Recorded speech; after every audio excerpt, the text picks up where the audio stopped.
O Salmo 133, como está sugerido aí, é um salmo escrito por Davi, e ele exalta justamente a questão da comunhão, da união. Possivelmente, ninguém sabe, mas possivelmente seja um salmo num momento específico da vida do rei Davi, quando ele começa a reinar sobre todos de Jerusalém. Ou, quem sabe, um momento em que ele tem a sua família reunida. Não existe uma explicação tão clara sobre o assunto. O que nós sabemos é que ele exalta este momento, o momento da união, o momento da comunhão. Quando nós pensamos nesse tema anual, comunhão, marca de uma igreja viva, e fechamos então o ano com esse salmo, nós vemos aqui alguns benefícios da comunhão, da união com Cristo e entre os irmãos e com os irmãos dentro do propósito da vida com Deus. O salmista Davi, ele vai apontar aqui a questão da união, e ele faz duas comparações. Primeiro, ele compara a união, a vida em comunhão, ao óleo precioso sobre a cabeça da unção do sumo sacerdote, ou do sacerdote, aqui então denominado, encabeçado por Arão.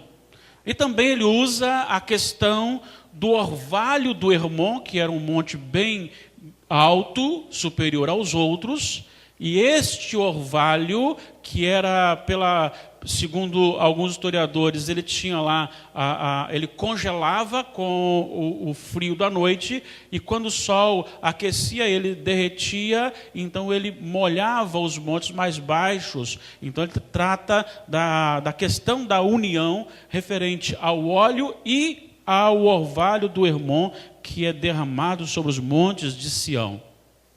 Quando nós pensamos nesse salmo e olhando aqui, nós podemos aprender algumas lições importantes e que eu quero destacar aqui para a gente fechar esse 2014 dentro deste propósito de união. Ele vai dizer que como é bom e agradável viverem unidos os irmãos. Para haver esta união, como dizemos no início, é necessário que entendamos a relação nossa com Cristo, para que, estando neste relacionamento com Cristo, agora também tenhamos uma visão correta do relacionamento com o irmão.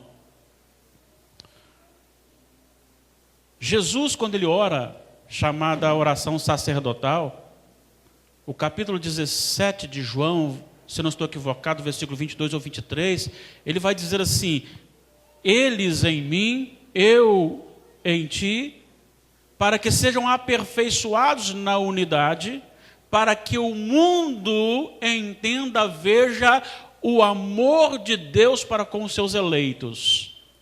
Então esta unidade, ela só pode ser vivenciada em Cristo justamente pelo fato de que nós passamos a entender que é um relacionamento interdependente. É um relacionamento que me faz sempre devedor e nunca merecedor.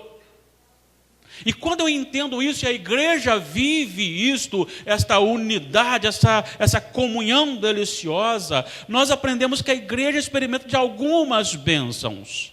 A primeira bênção que a igreja experimenta aqui é a bênção da autoridade.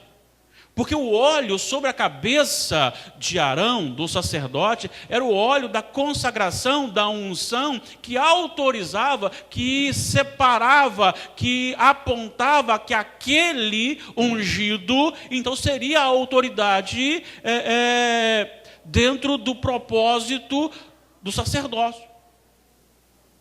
Então, quando ele recebe o óleo na cabeça, e não só do sacerdote, mas também do rei, você entende que, a partir de agora, o próximo, no caso, quando Davi foi ungido, né? Então, o próximo seria Davi, o rei de Israel. E, no caso, o sacerdote era ungido como autoridade para representar a igreja, o povo de Israel, diante de Deus. E Davi vai dizer que a comunhão, a unidade da igreja, a união da igreja, ela carrega essa autoridade. Interessante, porque ele vai dizer óleo precioso. Isso quer dizer que não é um óleo qualquer.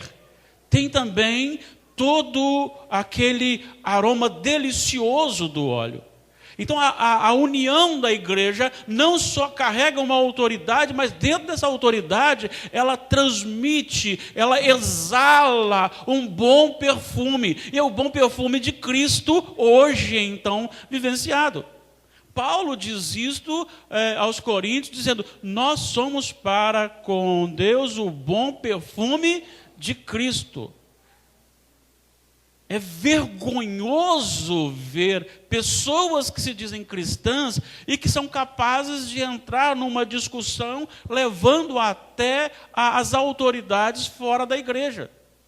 Paulo vai dizer que só haver contenda já é completa derrota, quanto mais levar para os de fora. E ele diz: não tem alguém que julgue entre vós? Por quê? Porque no povo de Deus não pode haver isto. Porque quando Cristo morreu por mim e me deu a vida eterna, eu passo agora a entender que não tenho mais nenhum mérito e com isto eu sou devedor para com todos.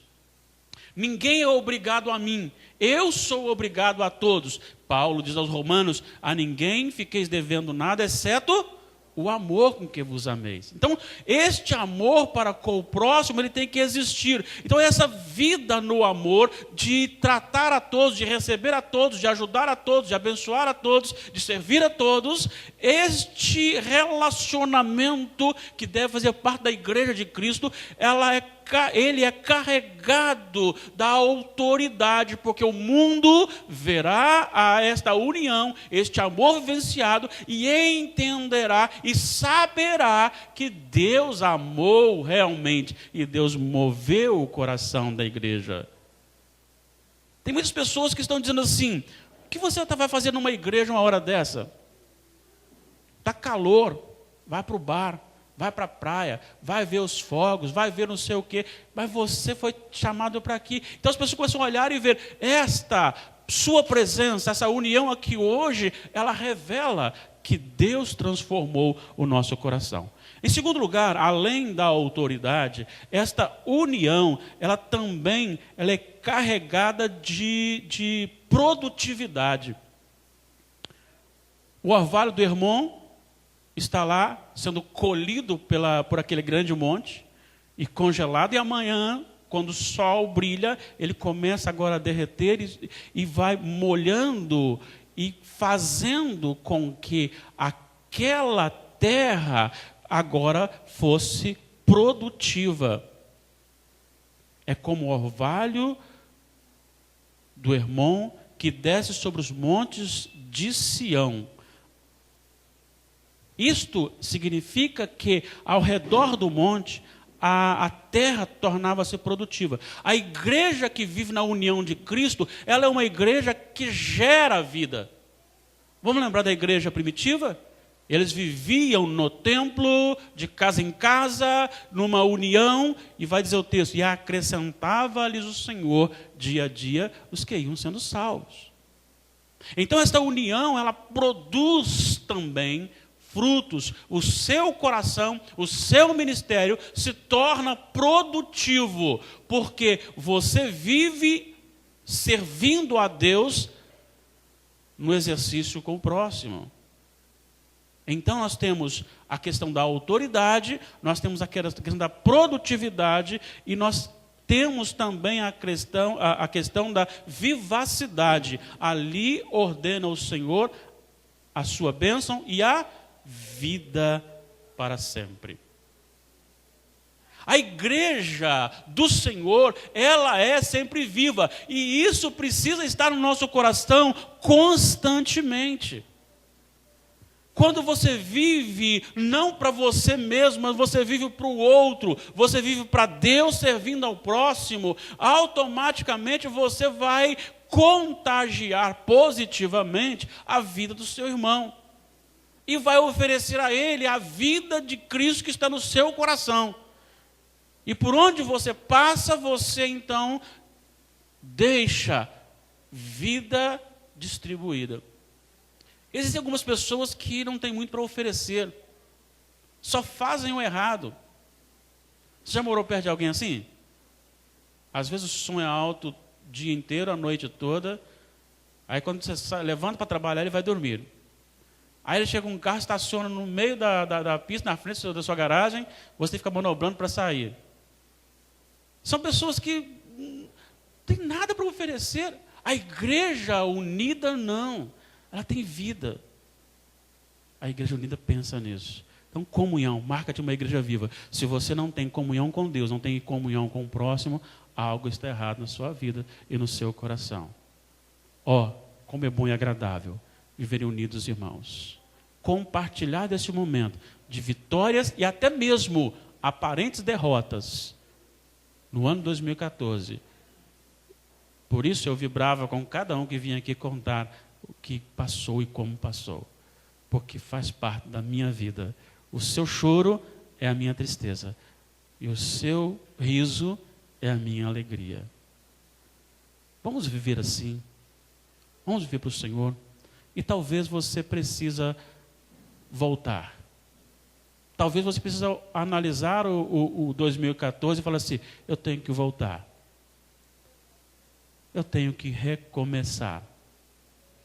Por isso, então, nesse sermão, eu faço-lhe saber o nosso próximo, ou o tema do nosso próximo ano. Tempo de recomeçar. Tempo de voltar ao primeiro amor. Ao amor de Deus. Quando o que eu sinto não tem muita diferença. E sim somente o que o Senhor sente. Deus nos abençoe. Deus abençoe a sua vida. Lhe dê um 2015 muito abençoado. Na presença do Senhor. E aprenda a viver, a compartilhar. Você não é superior a ninguém. Por favor, tire isso da cabeça. Tem pessoas que pensam isso. Nosso irmão, reverendo Edson, recebeu uma ligação domingo ou sábado, que a sua sobrinha de 36 anos estava sendo levada para o hospital às 18 horas. Deu entrada no hospital às 18 horas. 36 anos, bem, sem problema nenhum. Começou um formigamento na mão e foi levada para o hospital. Não pôde vir para Vitória por causa do trânsito, então foram para Venda Nova do Imigrante. Aí ligaram pedindo já uma vaga de UTI, porque estava, de uma hora para outra, ela ficou muito ruim, muito má. E aí então, quando eles conseguiram a vaga, ela já havia falecido. 36 anos. Trouxeram para a autópsia, suspeita de AVC, infarto e infecção generalizada.